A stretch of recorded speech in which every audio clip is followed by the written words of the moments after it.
সকালবেলার ব্যস্ততম পথ দীর্ঘ যানজটে থেমে আছে শত শত গাড়ি।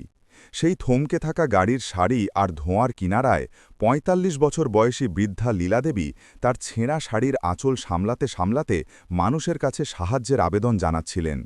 তার মুখ ক্লান্তিতে ভরা, আর চোখ দুটিতে জল ও যন্ত্রণার এক মিশ্র ঢেউ ভেসে উঠছিল। তিনি পরিচিত অপরিচিত মানুষের কাছে হাত পেতে কিছু পয়সা চাইতেন, আর পরক্ষণেই উদ্গ্রীব দৃষ্টিতে রাজপথের দিকে তাকাতেন। ঠিক তখনই হঠাৎ তার চোখ পড়ল সেই পুলিশের জিপটির ওপর, যা অত্যন্ত ধীর গতিতে যানজট পেরিয়ে এগিয়ে আসছিল। জিপটির পেছনের আসনে বসেছিলেন এক তরুণী নারী পুলিশ অফিসার। তার দৃষ্টি তীক্ষ্ণ, পরনে সুসজ্জিত ইউনিফর্ম এবং কাঁধে জ্বলজ্বল করছিল আইপিএসের উজ্জ্বল তারা। তার নাম তনুজা সেন। লীলাদেবীর হৃদয় যেন ধুকধুক করা ভুলে গেল। তার চোখ থেকে আবেগের অশ্রু নেমে এলো। মুহূর্তেই তার মনে পড়ে গেল সেই দিনের কথা, যখন তনুজার বয়স ছিল মাত্র ৯ বছর। সেই দিনে তার শ্বশুরবাড়ির সদস্যরা ছোট্ট মেয়েটিকে শুধুই মেয়ে, সমাজের বোঝা বলে নির্মমভাবে বাড়ি থেকে বের করে দিয়েছিল। লীলাদেবী সেদিন অঝরে কেঁদেছিলেন, বহু অনুনয় বিনয় করেছিলেন, কিন্তু কেউ তার কান্না শোনেনি। আর কয়েকদিনের মধ্যেই একইভাবে তাকেও দোষ ত্রুটিহীন অবস্থায় কোনো আশ্রয় ছাড়া গৃহহারা করে বিতাড়িত করা হল। তার জীবন যেন শত টুকরোয় ভেঙে গিয়েছিল। আজ এত বছর পরে তিনি যখন জিপের ভেতরে বসা সেই অফিসারকে দেখলেন, তার মুখের প্রতিটি রেখা, চোখের দীপ্তি সবকিছুই লীলাদেবীকে তার হারিয়ে যাওয়া একমাত্র সন্তানের কথা মনে করিয়ে দিল। তিনি তখন থরথর কাঁপতে কাঁপতে জিপটির দিকে এগিয়ে যেতে লাগলেন। তার ঠোঁটে এক মৃদু ফিসফিসানি জেগে উঠল, তনুজা, আমার মেয়ে। কিন্তু সেই মুহূর্তেই যানজট মুক্ত হল। গাড়ির চালক জিপটিকে দ্রুত এগিয়ে নিয়ে গেল। মাত্র কয়েক সেকেন্ডের মধ্যেই সেটি রাস্তার ভিড়ে মিলিয়ে গেল। লীলাদেবী সেখানে স্থির হয়ে দাঁড়িয়ে রইলেন।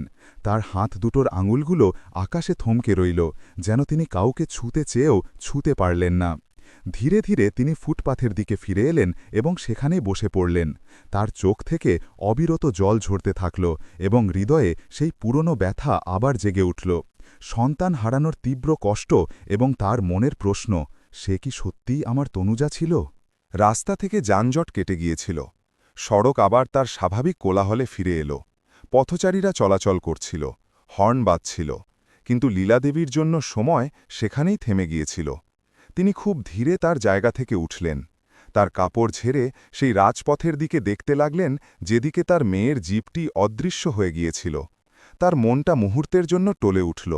যদি একবার প্রাণ ভরে দেখতে পেতাম, শুধু একটিবার। তার আঙুলগুলো তখনও কাঁপছিল। তিনি অত্যন্ত ক্লান্ত হয়ে গিয়েছিলেন, তার শরীরও এবং জীবনও। কিছুক্ষণ পরে তিনি রাস্তা থেকে সরে এসে কাছাকাছি এক মন্দিরের সিঁড়িতে গিয়ে বসে পড়লেন। ঘণ্টার শব্দ আসছিল, কিন্তু তার কান যেন স্তব্ধ হয়ে গিয়েছিল। সেই রাতে তিনি না খেয়েই ঘুমিয়ে পড়লেন।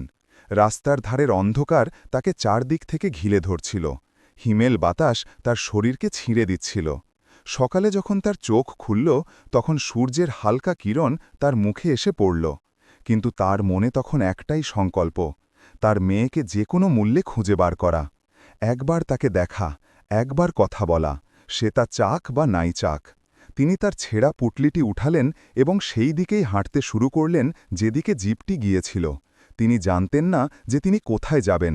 শুধু এইটুকুই তার জানা ছিল যে যেখানে পুলিশ অফিস থাকবে, সেখানেই তার মেয়ে থাকবে। অন্যদিকে আইপিএস তনুজা সেনের শহরের পুলিশ সুপারের এসপি অফিসে একটি গুরুত্বপূর্ণ মিটিং চলছিল। তনুজার মুখে তখন সেই আগের মতোই কঠোরতা, সেই পেশাদারিত্বের ছাপ। মিটিং শেষ হতেই একজন পুলিশ কনস্টেবল এসে বলল, ম্যাডাম, গাড়িতে আসার সময় আপনাকে একটু চিন্তিত মনে হচ্ছিল, সব ঠিক আছে? তনুজা একটি হালকা শ্বাস নিলেন। কিছু না, শুধু যানজটের মধ্যে একজন বৃদ্ধা মহিলাকে দেখেছিলাম। জানি না কেন, তাকে দেখে মনটা একটু অস্থির হয়ে গেল। তিনি নিজেও বুঝতে পারছিলেন না তার মধ্যে কেন এই অস্থিরতা। কখনো কখনো জীবন কোনো কারণ ছাড়াই এমন সংকেত দেয়, কিন্তু মানুষ সেই সংকেত বুঝতে পারে না। তনুজা তার অফিসে বসেছিলেন। ঠিক তখনই দরজায় টোকা পড়ল। কনস্টেবল আবার ভেতরে এলো। ম্যাডাম, একজন বৃদ্ধা মহিলা বাইরে বসে আছেন। তিনি বলছেন যে আপনার সাথেই দেখা করবেন। তনুজা চমকে উঠে জিজ্ঞাসা করলেন, নাম কি বললেন? কনস্টেবল বলল, উনি একটু ঘাবড়ে গিয়েছিলেন, শুধু এইটুকুই বললেন, আমি তনুজার সাথে দেখা করতে চাই। তনুজা উঠে দাঁড়ালেন। তার হৃদয় আবার দ্রুতগতিতে ধুকধুক করতে লাগল। তাকে ভেতরে নিয়ে এসো। কনস্টেবল বাইরে গেল, কিন্তু মাত্র 1 মিনিট পরেই সে ফিরে এলো, একটু চিন্তিত। ম্যাডাম, সেই মহিলা হঠাৎ ভিড় দেখে ভয় পেয়ে গেলেন এবং বাইরেই বসে রইলেন। তিনি বলছেন যে তিনি ভেতরে আসবেন না। তনুজা জানলা দিয়ে বাইরে তাকালেন। ভিড়ের মধ্যে একজন মহিলা ঝুঁকে আছেন, দুর্বল হাত কাঁপছে এবং তার মুখে এক অদ্ভুত যন্ত্রণার ছাপ। কিন্তু তিনি আরও কিছু বুঝে ওঠার আগেই একটি জরুরি মামলা এসে গেল, একটি গুরুত্বপূর্ণ অপহরণের ঘটনা। তাকে তাৎক্ষণিকভাবে বেরিয়ে যেতে হলো। তিনি বাইরে বেরোলেন, সেই ভিড়ের মধ্যে বৃদ্ধা মহিলাকে আর কোথাও দেখা গেল না। তিনি গাড়িতে বসলেন, কিন্তু তার মনে একটি অজানা খটকা ঘুরতে লাগল। উনি কে ছিলেন? আমাকে দেখে কেন দেখা করতে চেয়েছিলেন? অন্যদিকে লীলাদেবীও দূর থেকে তনুজাকে বেরোতে দেখছিলেন। তিনি চাইলে দৌড়ে কাছে যেতে পারতেন, কিন্তু তার পা যেন মাটিতে গেঁথে গিয়েছিল। তিনি বিশ্বাস করতে পারছিলেন না যে 9 বছর বয়সী সেই মেয়েটি, যাকে তিনি একসময় কাঁধে বসিয়ে বাজারে ঘুরিয়েছিলেন, সে আজ এত বড় শহরের আইপিএস অফিসার। অপরাধবোধ তার রন্ধ্রে রন্ধ্রে নেমে গিয়েছিল। তিনি অফিসের সামনে রাস্তার ধারে বসে পড়লেন। কখনো তিনি গেট দেখছিলেন, কখনো সেই পুলিশ কর্মীদের, আর কখনো নিজেকে। সন্ধ্যা হতে হতে গার্ড এসে বলল, বুড়িমা, এইটা বসার জায়গা না, আপনি অন্য কোথাও গিয়ে বসুন। তিনি উঠলেন এবং একটু দূরে গিয়ে একটি গাছের নিচে গিয়ে বসলেন। তার পেট ক্ষুধায় মোচড় দিচ্ছিল।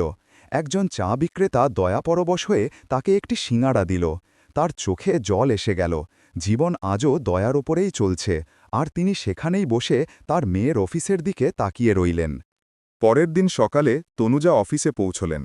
সেই কনস্টেবল এসে বলল, ম্যাডাম, সেই বৃদ্ধা মহিলা আবার এসেছেন, সারা রাত এখানেই আশেপাশে ছিলেন। তনুজার হৃদয় আবার ধুকধুক করে উঠল। কোথায় আছেন এখন? ফাটকের কাছে, গাছের নিচে। তনুজা বাইরে গেলেন। লোকজন এদিক ওদিক দাঁড়িয়েছিল। রিকশাওয়ালা, চা বিক্রেতা, রাস্তার ছেলেমেয়েরা, সবাই স্বাভাবিক। কিন্তু গাছের নিচে সেই মহিলা সংকুচিত হয়ে বসে আছেন, ক্ষুধার্ত চোখ এবং তাতে এক অস্থিরতা।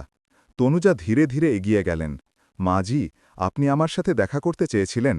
লীলাদেবী ওপরে তাকালেন এবং সেই মুহূর্তে তার পৃথিবী থেমে গেল।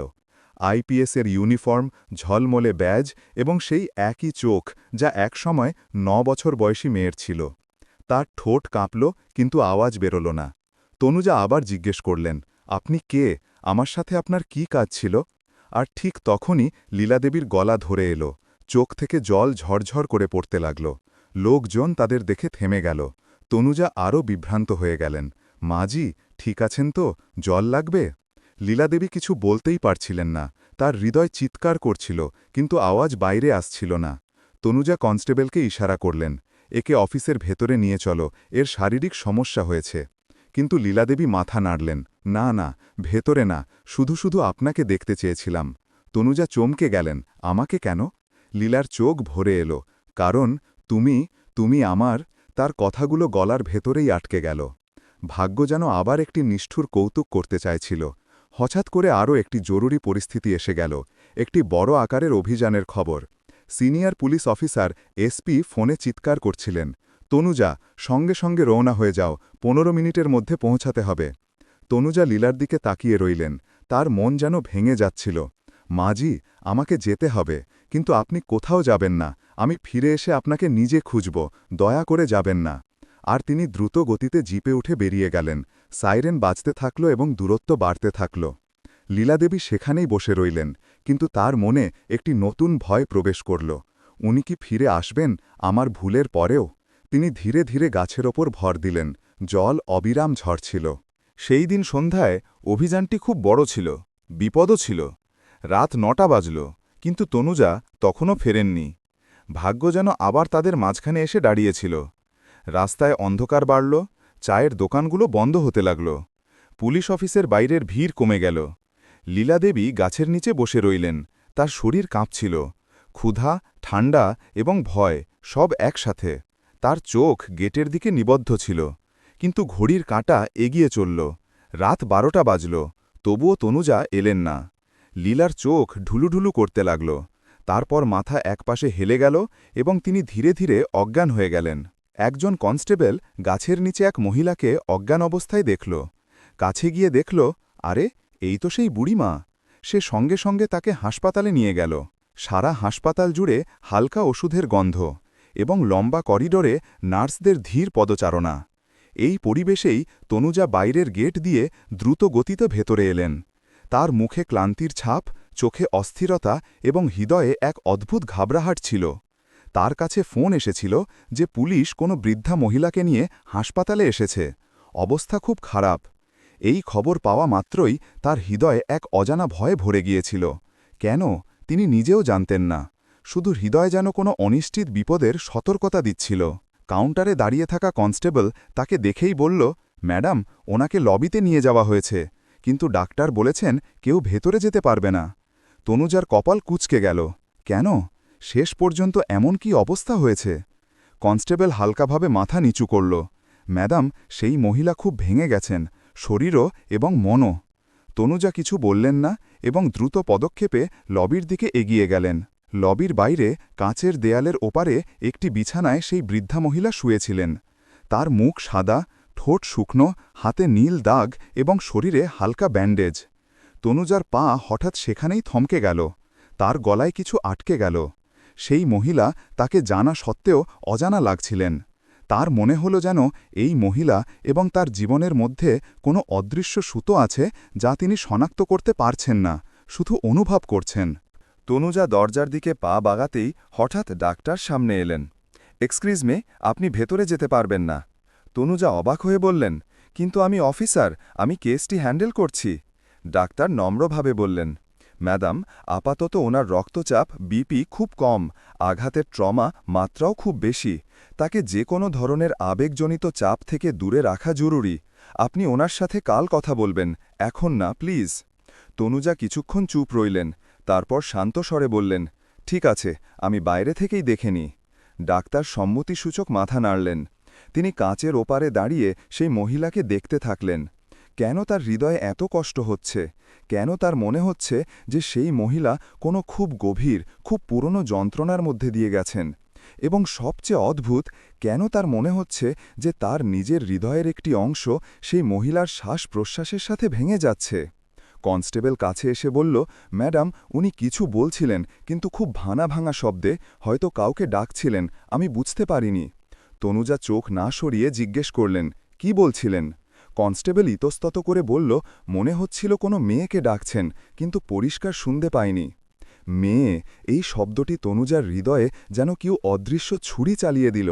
কেন, তিনি নিজেও বুঝতে পারছিলেন না। তিনি সেখানেই বসে পড়লেন, চেয়ারে, হাত দুটো একসাথে চেপে। তার চোখে এক অদ্ভুত আর্দ্রতা জমতে শুরু করেছিল। সেই মহিলার শরীরে থাকা আঘাতগুলো তাকে ভেতর পর্যন্ত বিদ্ধ করছিল, যেন তিনি কোনো এমন ব্যথা অনুভব করছেন যা তিনি কখনো যাপন করেননি, তবুও খুব নিজের মনে হচ্ছে। রাত ধীরে ধীরে এগিয়ে চলল। নার্সরা আনাগোনা করতে থাকল। ডাক্তার মাঝে মধ্যে তার গুরুত্বপূর্ণ লক্ষণ ভাইটালস দেখছিলেন। কিন্তু তনুজা সেখানেই বসে রইলেন। প্রতিটি মুহূর্তে, প্রতিটি সেকেন্ডে সেই মহিলাকে দেখতে থাকলেন, যেন কোনো অজানা ডোর তাকে সেখানেই বেঁধে রেখেছে। রাত প্রায় 12:45 হবে। সেই মহিলা হালকাভাবে পাশ ফেরার চেষ্টা করলেন। ব্যথায় কাঁতরে উঠলেন। তনুজার হৃদয় যেন তার হাতে এসে গেল। তিনি উঠে আবার দরজার কাছে গেলেন, কিন্তু ডাক্তার তাকে দেখে আবার মাথা নাড়লেন। এখন না, প্লিজ। তনুজা হার মেনে পা পিছিয়ে নিলেন, কিন্তু তার চোখ সেখানেই নিবদ্ধ রইল। তিনি ধীরে ধীরে তার চেয়ারে ফিরে বসলেন, কিন্তু তার হৃদয় কাঁচের ওপারে সেই মহিলার প্রতিটি শ্বাসের সাথে ধুকপুক করছিল, প্রতিটি ব্যথার সাথে কেঁপে উঠছিল। ধীরে ধীরে রাতের নিস্তব্ধতায় এক অদ্ভুত অস্থিরতা ছড়িয়ে পড়ল। তনুজা তার মাথা চেয়ারের পেছনে ঠেকালেন, কিন্তু ঘুম কোথায়? সেটা তো যেন তার হৃদয় থেকে বহু দূরে চলে গিয়েছিল। তার চোখ বন্ধ হল তো এক অদ্ভুত ছবি ভেসে উঠল। একটি ছোট্ট মেয়ে কাঁদছে, কারোর হাত ধরার চেষ্টা করছে, এবং সামনে একজন মহিলা যিনি মাটিতে পড়ে যেতে যেতেও তার মেয়েকে ডাকছেন। তনুজা ধর্মরিয়ে উঠে বসলেন। এটা স্বপ্ন ছিল না কোনো স্মৃতি? না, স্মৃতি কি করে হতে পারে? তিনি তো কখনো এমন দৃশ্য দেখেননি।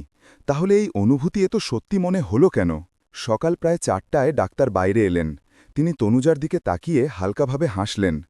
এখন অবস্থা একটু স্থিতিশীল আছে, কিন্তু এখনও দেখা করা ঠিক হবে না। হ্যাঁ, চাইলে দূর থেকে দেখতে পারেন। তনুজা স্বস্তিও পেলেন এবং অস্থিরতাও বাড়ল। ধীরে ধীরে উঠে তিনি আবার কাঁচের ওপারে দেখতে লাগলেন। এখন মহিলার শ্বাস-প্রশ্বাস একটু স্বাভাবিক ছিল, কিন্তু মুখ সেই ভাঙা, ভীত, যেন কেউ তার আত্মাকে নিংড়ে নিয়েছে। হঠাৎ নার্স এসে বললেন, ম্যাডাম, ওনার জিনিসের মধ্যে আমি এটা পেয়েছি, হয়তো কেসের কাজে আসবে। নার্স ধীরে ধীরে একটি ছোট্ট পুরনো পার্স তনুজাকে ধরিয়ে দিলেন। তনুজা পার্স খুললেন। প্রথম জিনিসটি দেখেই তার হৃদয় যেন থেমে গেল। একটি পুরনো ভাঁজ করা ছবি। ছবিতে একটি ছোট্ট মেয়ে এবং তাকে কোলে নিয়ে সেই বৃদ্ধা মহিলা, কিন্তু সেই সময় তরুণী, সুন্দরী, চোখে আলো ভরা। তনুজার হাত কাঁপতে লাগল। তিনি ছবিটি উল্টে পেছনে দেখলেন। পেছনে হালকা ফ্যাকাশে কালি দিয়ে লেখা ছিল, আমার তনুজা, আমার জান। তনুজার শ্বাস-প্রশ্বাস বন্ধ হয়ে গেল, গলা শুকিয়ে গেল, শরীর অসাড় হয়ে গেল। তিনি ছবিটিকে এমনভাবে ধরে রইলেন যেন সেটা কাঁচের নাজুক জিনিস যা ভেঙে যাবে, বা হয়তো হৃদয় ভেঙে যাবে। তনুজা, সেই শব্দটি, সেই আওয়াজ, হাসপাতালের ঘর থেকে ধীর একটি ডাক এলো। তনুজা স্থির হয়ে গেলেন। আওয়াজ আবার এলো, তনুজা, আমার মেয়ে। তিনি আর সহ্য করতে পারলেন না। চোখ থেকে ঝরে পড়া জল আটকানো অসম্ভব হয়ে গেল। হৃদয়ে যেন বছরের পর বছর ধরে বন্ধ থাকা কোনো তালা ভেঙে পড়ল। তিনি দরজার দিকে দ্রুত গতিতে ছুটলেন। ডাক্তার আটকাতে এলেন, কিন্তু তিনি হাত জোর করে বললেন, প্লিজ, শুধু একবার, 1 মিনিট, আমি ওনার সাথে দেখা করতে চাই। আমি ওনাকে শনাক্ত করে ফেলেছি। ডাক্তার তার মুখের কম্পন এবং চোখের ভরা সমুদ্র দেখে চুপ হয়ে গেলেন। ধীরে ধীরে দরজা খোলা হল। তনুজা ভেতরে গেলেন।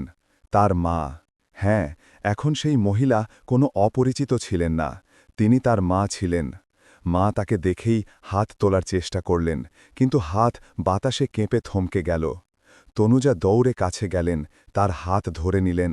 দরম, দুর্বল, ক্লান্ত হাত, যার মধ্যে না জানি কত বছরের গল্প লুকানো ছিল। মায়ের চোখ থেকে জল পড়তে লাগল। তুই বেঁচে আছিস তো? তার ভাঙা কণ্ঠে শত শত বছরের তৃষ্ণা ছিল। তনুজা মাথা ঝুঁকিয়ে সেই হাত তার চোখের সাথে লাগালেন। হ্যাঁ মা, আমি এখানেই আছি, আপনার কাছে। মা কাঁদতে কাঁদতে বললেন, আমি তোকে ছেড়ে যাইনি তনুজা, তোকে আমার কাছ থেকে কেড়ে নেওয়া হয়েছিল। আমাকে মারা হয়েছিল, বাড়ি থেকে বার করে দেওয়া হয়েছিল, বলা হয়েছিল যে আমি মরে গেছি, কিন্তু আমি প্রতিদিন বেঁচেছিলাম শুধুমাত্র তোর জন্য। তনুজার আত্মা কেঁপে গেল। কে মা, কে এমন করেছিল? মায়ের চোখে ভয়ের স্তর ভেসে উঠল। তোর বাবার বাড়ির লোকেরা, তাদের মনে হয়েছিল আমি তাদের যোগ্য নই। এক গরিব মেয়ে কি সামলাবে ঘর? তারা আমাকে সন্তান থেকে দূরে সরিয়ে দিল। যখন আমি বাধা দিলাম তখন মারল, খুব মারল। বছরের পর বছর খুঁজতে থাকলাম, কিন্তু কেউ মিলল না। তনুজার চোখ থেকে অশ্রুর বাঁধ ভেঙে গেল। তার কাঁপতে থাকা হাত মায়ের মুখ স্পর্শ করতে লাগল। মা, আমি আপনাকে খুঁজে পাইনি। আমার মনে হয়েছিল আমি অনাথ। আপনি আমাকে কেন বলেননি? মা তার মুখ ধরে নিলেন। আমি বলেছিলাম রে আমার রানী, আমার কাছে প্রমাণও ছিল, কিন্তু তারা ছিনিয়ে নিল, আমাকে পাগল বলল। আমি দাঁড়ে দাঁড়ে ঘুরলাম, খাবার নেই, আশ্রয় নেই, কিন্তু তোর ছবি, এটাই আমাকে বাঁচিয়ে রাখল। তিনি তার মুঠি খুললেন। ভেতর থেকে সেই পুরনো ছোটবেলার ছবিটা বেরিয়ে এলো, যা তিনি বছরের পর বছর বুকে আগলে রেখেছিলেন। তনুজা এবার নিজেকে সামলাতে পারলেন না। তিনি মায়ের বুকের ওপর মাথা রেখে হু হু করে কেঁদে উঠলেন। ঘরের প্রতিটি কোণ এই মিলনটি চুপচাপ দেখছিল। হাসপাতালের সাদা দেয়ালগুলোও হয়তো সজল হয়ে গিয়েছিল। সময়ও কিছু মুহূর্তের জন্য থেমে গিয়েছিল। বছরের পর বছরের বিচ্ছেদ, বছরের পর বছরের যন্ত্রণা, বছরের পর বছরের অনুসন্ধান, সব এক মুহূর্তেই গলে গেল। মা ধীরে ধীরে বললেন, এখন তুই এসে গেছিস তো, এখন আমার আর কোনো ভয় নেই। তনুজা তার হাতে চুমু খেতে খেতে বললেন, এখন কেউ আপনাকে ছুতেও পারবে না মা, আমি আছি, আপনার মেয়ে, আপনার তনুজা। আর সেই রাতে, বহু বছর পর, দুটি ভাঙা হৃদয়ে একে অপরের মধ্যে তাদের হারিয়ে যাওয়া স্পন্দন খুঁজে পেল।